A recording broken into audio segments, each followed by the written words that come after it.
Welcome to the Big Mike Fund Podcast, where you learn about advanced wealth building strategies from real estate investing to creating massive ROI and secured retirement profits. So pour yourself a cup of coffee, grab a notepad, and lean in. Because Big Mike has got the mic, starting now. Welcome to the Big Mike Fund Podcast. I'm the Big Mike Zlotnik. Today, my guest is Scott Meyers from selfstorageinvesting.com. Scott is a very good friend. I've invested with him. He's a phenomenal mentor, coach, investor. So it's my pleasure and privilege to have him here. Welcome, Scott. Hi, Mike. Good morning. How are you? Good. How are you? And Scott is very fast talking. That's one thing. He's probably the fastest talking person I know. So the audience, you're going to hear Scott talk a little bit faster than usual. So Scott, how is the weather in Indy? How's Indy treating you? Indy is treating me just fine. I'll try to slow down so that everybody can keep up. But at the time of this podcast, we are awaiting springtime. And once again, it's about this time of year when I ask myself, why do I live in the Midwest in the winter? But that's all right. Spring's coming soon. You must like cold and snow. That's the reason. Not that anybody likes it. We tolerate it. How's that? Fair enough. So let's start by chatting a little bit about your charitable work. People probably would love to hear about self-storage, but you do some amazing charitable work, and I wanted to have you talk a little bit about what you do. You go build houses for homeless folks in Mexico? Mm-hmm. Yeah, it's always been at kind of at the heart of our business since the beginning, since the genesis. And that was, we wanted to, when I say we, my wife and I, we wanted to build a business that not only would give us time to be able to raise our kids and have time for our family, but also have time to be able to serve and to serve with our family. And so, real estate is one of those avenues in which your schedule can be flexible, and it allows that free time, if you set it up right, and the passive income to be able to do so. So I struggled through apartments and houses early on in my career, but it wasn't until I got into self-storage that it gave us the ability to be able to do that. So now, we're gone about 6 weeks to 2 months out of the year. And we do work in the Dominican Republic and in Mexico. And we work alongside of YWAM, which is a Youth with a Mission. And they have a whole program called Homes of Hope, where basically we write the check for the house to be built and all the furnishings inside of it.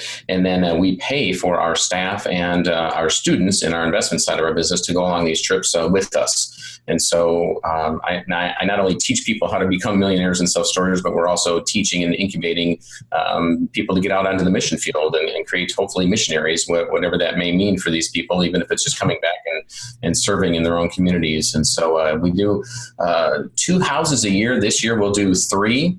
And the goal is to continue to do as many as possible. We would like to say that we would do 1 more per year than we did the previous year. We're not quite on track for that, but I certainly hope that we have the opportunity to do that in the future. Scott, this must be a very humbling experience. And I think you take your kids with you, right? Absolutely, on every single trip. They were the ones that kind of started this. We kept saying, we're going to go out and build a house and we're going to do this. And when they were really young, and then finally my daughter said, well, why don't we just go do that? And I said, yeah, that's right. There is no reason for us to wait any longer. So we did, and continue to go on and take our friends and associates with us. I love what you do. This is a giving from the heart. And not only that, next time you go, let me know. I actually want to take maybe one of my kids and go with you, contribute some money to the good cause and contribute some manual labor. I'm not big into manual labor, but I guess I'll put the nail into the wall. That's all right. Neither am I, but it's always good to get out there and get a little bit dirty. And you know what? We just set the dates for the next build, so I will send that over to you after this call. Thank you. Now let's talk about self-storage. That is the asset real estate sector that I absolutely love. We've made quite a number of investments from our flagship fund, Temp Opportunity Fund. We have investments into 2 self-storage ground-up constructions. We have, trying to remember, 3 or maybe even 4 loans with you on self-storage conversions. Yeah. And I'm excited to potentially participate in the equity of these projects. And we're looking into some more ground-up constructions with you too. So I love the sector. Why self-storage? Talk a little bit about the benefits of self-storage. Yeah, well, I kind of happened on it out of desperation, if you want to call it that. As I mentioned briefly earlier, I was in the single-family rental business. I had about 80 single-family houses and about 400 apartment units in multiple complexes, and that just didn't provide the cash flow and the free time to be able to build the lifestyle that we wanted. And it's just a tough business, and it'll wear you down, the grind of that on a regular basis, regardless of how good a team that you have built. And every time we turn around, there's just an opportunity for more losses and surprises in the business. And so, after struggling with that for like 4 or 5 years, I realized that I needed to make a change. Didn't want to get out of real estate. Didn't want to go back to work for anybody else. And so when I began looking into self-storage, I looked at the beauty of real estate, as you know, is that we can borrow money to buy it. It's an asset, an investment that we can borrow money to buy. It depreciates for tax purposes. Plus, we can force the appreciation on it when we build value in it, either by adding income streams or improving, like a single family house, the actual structure of it. And so for that reason, I absolutely love rental real estate if it weren't for the tenants and the toilets and the trash. And so when we looked into self-storage, it has all of the benefits of real estate, but it doesn't have tenants. They just have people that are storing their stuff there. And when they leave and they take their things with them, I don't have to replace carpet. I don't have to paint. I don't have to fix things. No, I don't get calls in the middle of the night. There's no plumbing. There's no sense of urgency from a management standpoint. It is not management intensive. And, people used to destroy our houses and leave 10 months into a 12-month lease, and we go to court. And by the time we got them out, there was no money to be had. We had to fix the house up again and have all these losses, and it just continued. When you have to build that amount of loss into a business, something's wrong with that business model.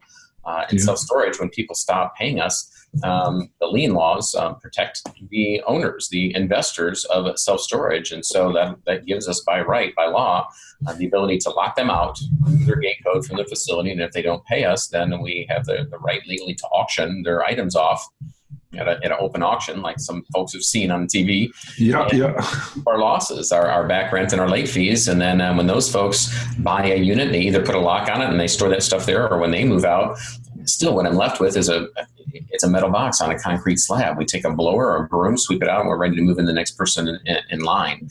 So, that is probably the biggest benefit and the reason why I got into self-storage. All the benefits of real estate, rental real estate, people in there paying down your basis, paying off the investment for you over time, appreciation, depreciation, but none of the hassles that goes with the rest of rental real estate. So for me, it was just, you couldn't find a better business model. Yeah, I so much appreciate everything you said. No tenants and toilets. And I have rental properties, and every once in a while there are repairs. Just continuous. It doesn't seem to end. Mm-hmm. If it's not the roof, then it's some kind of a leak. If it's not the leak, it's something else. Yep. So having no tenants and toilets. And I was just at your self-storage academy in Orlando. We went to visit a couple of properties. Mm-hmm. And this was actually my first time I physically went to a self-storage facility on the bus tour. Mm-hmm. I was amazing. We went to one of these units and there is nothing there. It's just wall.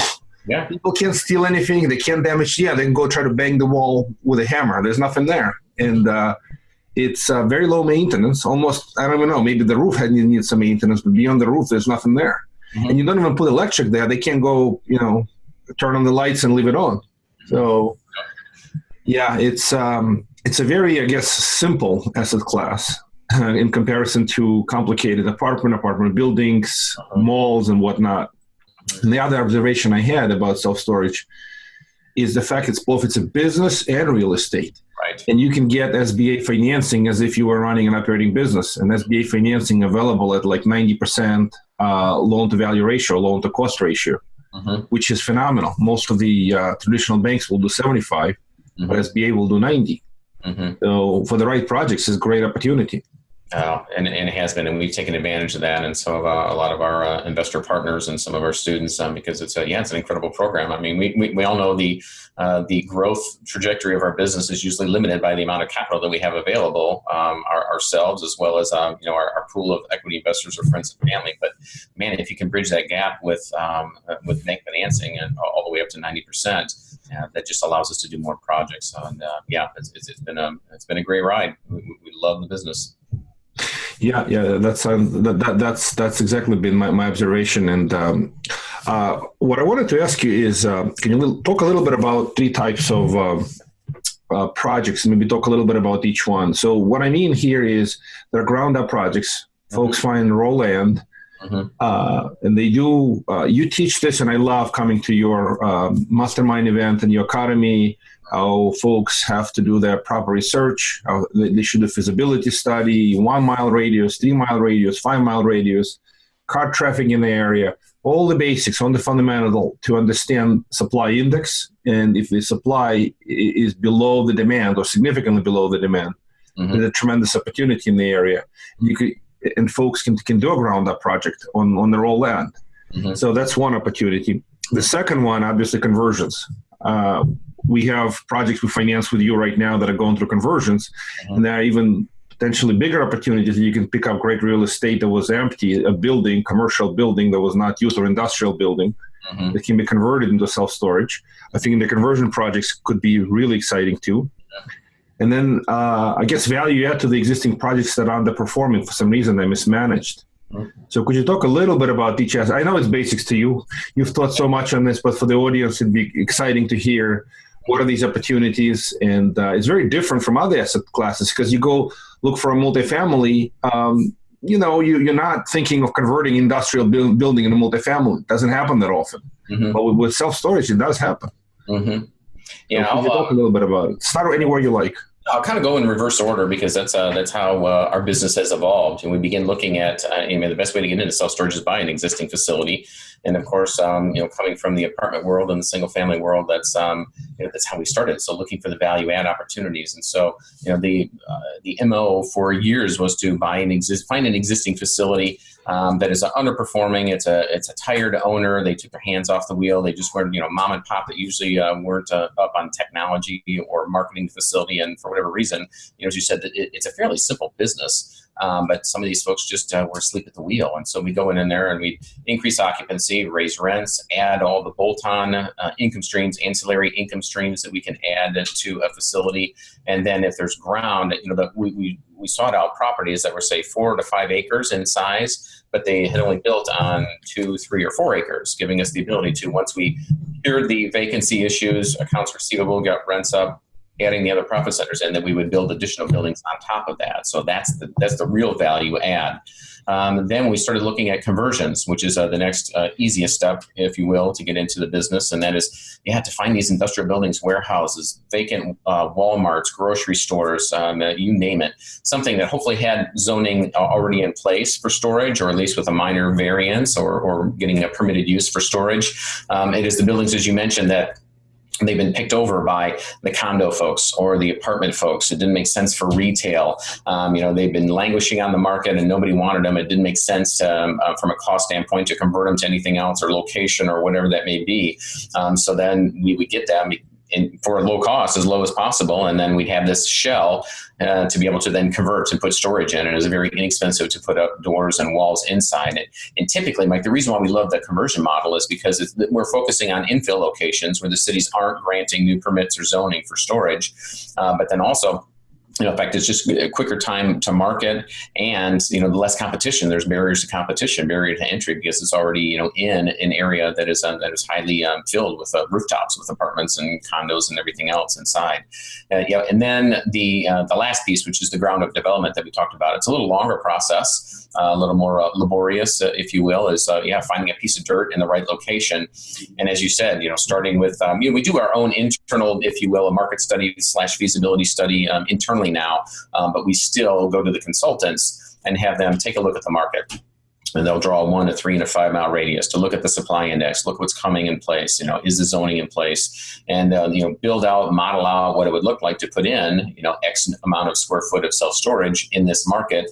Will it absorb it? What are the rents currently in the market? And then work backwards from there to see, if the model makes sense, depending upon the type and the style of construction that we either choose to do or that the city is going to demand for us to be able to build in those areas. And so it's all fun. I mean, I love the development side. I think there's a little boy in all of us that used to love to play in the sandbox, and now we get to do it for real. The conversions, I'm a junker at heart. I love just creating value in things, and so that's always a fun project. And then anytime that we can take, a distressed asset and then be able to polish it up and turn it around just because somebody really wasn't doing the right things, that's where we shine. And so everything that we do is value add.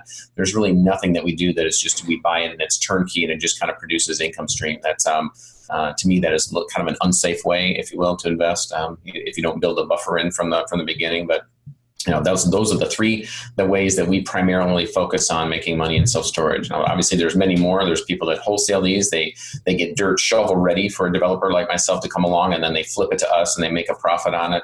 Multiple ways of making money in storage, but primarily those are the three areas that we're focusing on right now. Thank you. That was really insightful. I wanted to comment on a couple of things that you said. So number one, you don't buy anything retail. You actually sell retail. You sell it to some of the big self-storage facilities can be sold to publicly traded REITs. They become, they buy that stuff because to them, they want an operating facility with high occupancy, low vacancy, fully operating, and they'll pay retail price because they have access to cheap capital. So from that perspective, it's a good exit strategy for you, and it's a good entry point for them. And that's been one of our focus on all these facilities that either that we're going to buy and expand, but more so on the conversions and on the development side is we're developing facilities that are, if we can, 60,000 square foot or higher. We can dip down into that 55,000, but once you get over 60,000 square foot, then all of a sudden, once that is built, once it is converted and up and running, then that is that's what the REITs, the Real Estate Investment Trust, the national players are looking for. And they're the folks that you're right, they have access to cheap capital, so they're willing to actually pay more and absorb a lower cap rate to be able to just fold those into the mix for their shareholders. And so that's kind of our goal. If we can get more money out of those types just by searching for a bigger project, by the sheer fact that it's bigger and is more attractive to those folks, the multiple for us on the back end and the exit strategy increases quite a bit. Yeah. I see the same. It's actually Flagship Fund has two projects right now, and I said they are both ground up. I misspoke. One of them is a ground up, and one of them is a conversion of an old Macy's.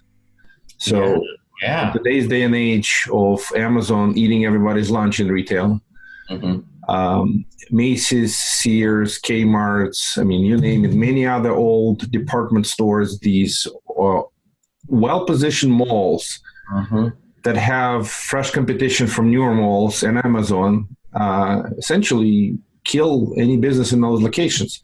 But they are phenomenal. They got massive parking lots if people need to park, and they have the building that is built that's got pretty much everything it needs, other than the walls have to be moved, some internal configurations have to be changed, and they can be turned into self-storage.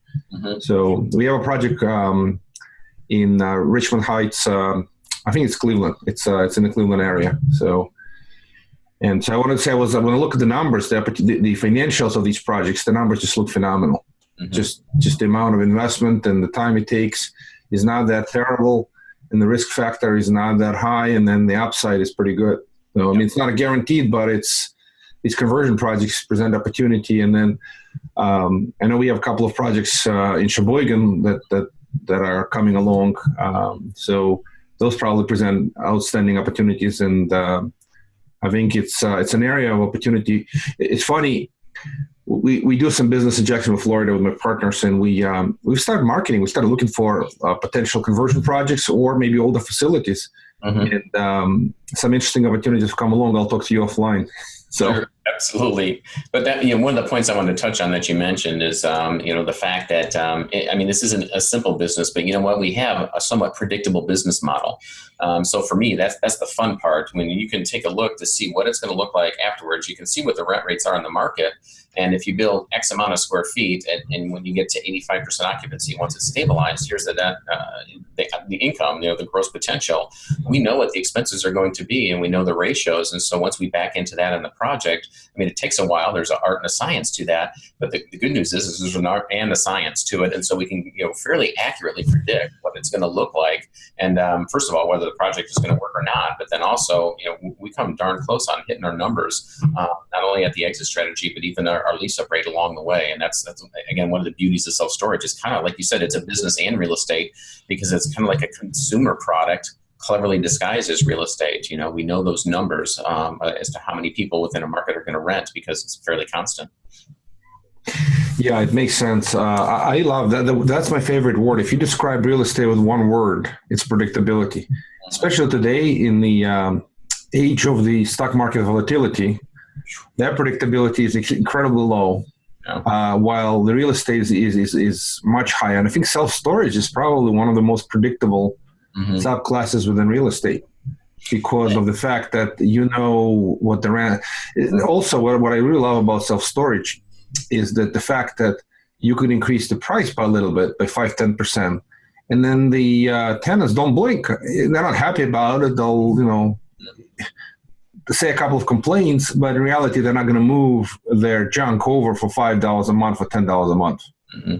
No, that's our leases are 30-day leases, and once that occupancy rises, we don't do it every month. We won't do any raises that often, but depending upon the facility, 7 to 9 months, we're going to have an increase. And you're right. That as a percentage, that's $3, $5, $7 a month. They're not going to bother to come down, rent a U-Haul truck and get their brother-in-law on a Sunday to move all their stuff and pay another $20 fee at someplace else that's probably more expensive than the place they were at just because they're angry about a rent increase. I mean, but $5, $7 a month times 400 units times 12 at an 8 cap, that's real value. And all that was generated by was a notice that went out that said, hey, rent's going up, got an increase in costs and we're passing that along to you. Yeah, that's beautiful. I love how you manage things, little things like that. Then you add, instead of putting, taking on a deposit, you add some kind of an admin fee because deposit you have to be give back, admin fee you don't. Little things like that, they make a big difference. And as they say, death by 1,000 cuts or growth by 1,000 roses or some little, something like that. Yep. That's the way we approach it. And again, the beauty of self-storage is that our money buys a lot more units, which means that we have a greater ability to be able to increase the NOI on these properties, and it works. Yeah, let me ask you another interesting angle. So I've talked to some folks, and I'm sure you've heard of this. People have been talking about self-storage condos. I don't know if it's the latest concept. I don't know if you've seen any projects yet, or this is just in the stages of infancy. But it's an amazing that you can actually build a facility and then sell individual units to investors, basically on seller financing, and then they sort of own a subunit. It's like a condo, hotel, and sort of like that. Yeah. Have you ever heard of it? Yeah, it's been around for a while, Mike. And what happened is during the last recession, there's a lot of developers that their business model got turned upside down and business actually shut off. And so self-storage, again, another one of the benefits of it is that during a recession, we have a higher demand for it. But also during that time, there was a lot of folks that were running their businesses that scaled down, or they were even starting new businesses, but they didn't need a big warehouse. They needed something inexpensive. And so, the developers who didn't have any work started building some of these condos. They didn't want to run a self-storage facility, but they built these condos, and so they would sell them off. And then they would kind of keep the homeowners association, they keep the entire project and get some fees from that, which is good. I get that. But I like the fact that we can rent stuff out. I like to own it and rent it out. And as soon as you sell a condo, you got to go build more. If that's counting out as your business model, I mean, the residual income is much lower on just, the association of those condos that you've sold off. And then what you have is nothing but problems from them. I mean, not much. They're steel boxes on concrete slabs, but, for the returns on just managing that, I'd rather have the box back every time when somebody's done with it, and I re-rent it over and over and over again. And as rates increase, because once you sell it, you sold it once and you sold it at that market value at that time, you got to go build more if you're going to ever build that again. So I like the passive. I don't like active income. I like passive income. To each their own. It's a good business model. But boy, you have to kill what you eat over and over again. Just like if you were building anything else, if you're building regular condos, for people to live in or anything else to sell off, it's a process that you have to repeat over and over. Yeah, I'm with you. I like great long-term investments. You work for it, I guess, once, and then it works for you for a long time. Yep. So, yeah, I completely understand, appreciate that. So, let's just one more question about location of self-storage. So I live in New York City, and it's there are no bad areas anymore here. I'm in Brooklyn. It's like everything's got gentrified, no rough. So they're building them everywhere they could find possibly location where it's industrial or something near the train yards. We have, one of the big facilities popped up owned by Smart Cube.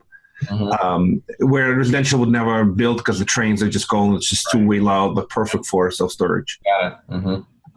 So the question is, if folks considering conversion or thinking to build new, or just, is there a particular kind of basic rules?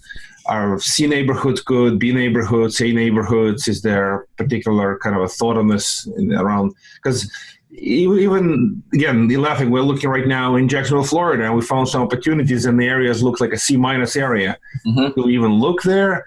And what's an ideal location? What do you think? Is it better to be in a B area, C area, A area? Yeah, so many ways to go about if you're looking to convert or develop something, if you're looking to come into a market or analyze a market, if you will. But just remember, as we talked about, our market is really only 3 miles. So if we're in a particular area, so in other words, for the folks that are listening, we don't say that, Dallas is overbuilt, or I would never go and, you name it. I'm not going to discredit any cities we know the distressed cities or parts of cities. I would never say that I'm never going to invest there, because some of our most profitable facilities and others that our students own are in our lower income areas. So it's really a function of, the definition by the Self-Storage Association, many developers, they say that our sweet spot is a median income of about $45,000. Because when you get considerably less than that, then, these folks just don't have enough money for stuff, let alone additional money to pay on a monthly basis. If they don't have two nickels to rub together, there's not a need for storage. So, in that $45,000 median income range is okay. But again, it depends on the cities. In some cities, in the rural area, 45,000 is a good amount of money. Right. You go, in New York, it's like you're barely, below poverty. Below poverty level. Mm-hmm. So it really is. So to that point, Mike, it's really a function of the rates in the market of the self-storage rates. So if we look at the competitors in and around this particular building, let's say that you found that you're looking to convert perhaps, well, I'm going to look at the other self-storage facilities around it, see if I can gauge what their occupancy is to know if there's demand and if they're full, if they're struggling, and then what their rental rates are. So then, if we look at the building that we're going to buy, what is the amount of square footage we're going to end up with after we build it? We'll give up 30% to hallways and doors, so we'll have X amount of net rentable square feet. And if we multiply that times the average rental rate per square foot, because we've already gathered that from the other competitors, and that's really easy to do. They got it online, or you walk in and in half an hour you have all the rates of everybody, and you get the average. So here's your top line revenue, and then after that, again, it's a function of just plugging in the puzzle pieces. Here's the property taxes on the building. Here's what it's going to cost for insurance. Management, we know what those are, but even most folks will go out and they can just put a 35% to 40% expense ratio on that top line number. That'll give you, here's what your net operating income is going to be on that. And then you use that to back in the cost of the building, and then what it's going to cost per square foot to add in the hallways and doors, minus roof or elevator or anything else. And so, there's 10 pieces that I mentioned. There's obviously more within each one of those, but again, fairly simple. I mean, you can do the basics on the back of a napkin. Say, here's the rental rates at 85%. Here's a net rentable square foot. Here's what I'm going to end up with. Subtracting, 35% expense ratio minus what it costs for the building. Is it going to work? And literally within about 20 to 30 minutes, you can analyze the building to take a second look, and then a third and a fourth, fifth, if that makes sense. Oh, it does. Yeah. I just love how you analyze this stuff. I actually wanted to ask you, for the audience, for folks who are interested, they should come to your events. And the question, because we're running out of time, I greatly appreciate all your thoughts, but I wanted to get information for the audience. If they wanted to learn a little bit more about self-storage, come to one of your events. Mm-hmm. What's the good website to go? How do they learn more about it? How do they register for one of your events? Sure. You can go directly to selfstorageacademy.com, and it has our next events coming up live. But then we got a lot of freebies, a lot of other educational videos, and some free resources out there at selfstorageinvesting.com. That's selfstorageinvesting.com is the main site, and that also has our live event schedule on that as well. So that's the place to go to. We'll teach you folks about self-storage, a lot of tips and resources and other areas in which to go within the industry to get your feet wet. Yeah, that's great. And I'll be the first to attest that I've been to Self-Storage Academy and I've been to Self-Storage Mastermind, and I love both events. So that's my 2 cents comments. Thanks, Mike. I appreciate that. It was good to have you. That was great. But I have to ask one more question. This is a really important question. And is there a book that you could recommend? Something you're reading now, something you read in the past, anything that comes to mind that folks could benefit from reading? Yeah, but probably a whole lot. I mean, as you know, start with one. Start somewhere. Mike and I are in a mastermind together, and traction has been brought up over and over again. And really, what I go back to is the E-Myth, because as you know, Mike, it's really a lot of traction. There's a lot of E-Myth, just regurgitated, repackaged, but also in a different way. So I say, systems run the business, and just having standard operating procedures for even the smallest details is what allowed us to be able to scale our business. We've seen some incredible growth. And when you're if you're still operating from a standpoint of, Google Docs here, Dropbox there, and you don't know whose responsibility or who's in your business, or when you bring on somebody else, if there's no type of training manual or standard operating procedures to point them to, you're going to have a tough time not only managing what you've got, but growing or scaling at that point. So it's just real good to have, start with a work chart and put it on a whiteboard and outline what everybody's roles and responsibilities are, and make sure that you got the right people on the bus, the wrong people off, and that you are spending 80% or more of your time in your unique ability, which is what's going to drive the business forward. For me, that's analyzing deals. I don't really search for deals much anymore. I mean, I do to a degree, but it's analyzing deals that come in and then matching it up with the capital that makes sense, whether it's bank debt, and then using you, Mike, and your resources and funds, as well as some of our investor partners. That's where I need to spend 80% of my time. So to sum it up, I think the sooner you get to the place where you're spending 80% of your time doing what you should be doing in your business and letting systems run the rest of it, that's been most helpful. And Traction and E-Myth will help you get there. Got it. Yeah, Traction is great, Brooke. We love it too. And I love the Genius Zone concept. So if you're in the Genius Zones, you're the most productive. So, Yep, agreed. Scott, thank you so much. Greatly appreciate it. Thank you for coming on the podcast. I'm grateful and I appreciate so much you coming here. Absolutely. Well, thanks for having me, Mike. It's good to catch up with you again. Likewise. Thank you for listening to the Big Mike Fund Podcast. To receive your copy of Mike's How to Choose a Smart Real Estate Fund book, head to BigMikeFund.com or visit Amazon and type Mike Zlotnik. Keep listening and keep investing Big Mike style. See you on the next episode.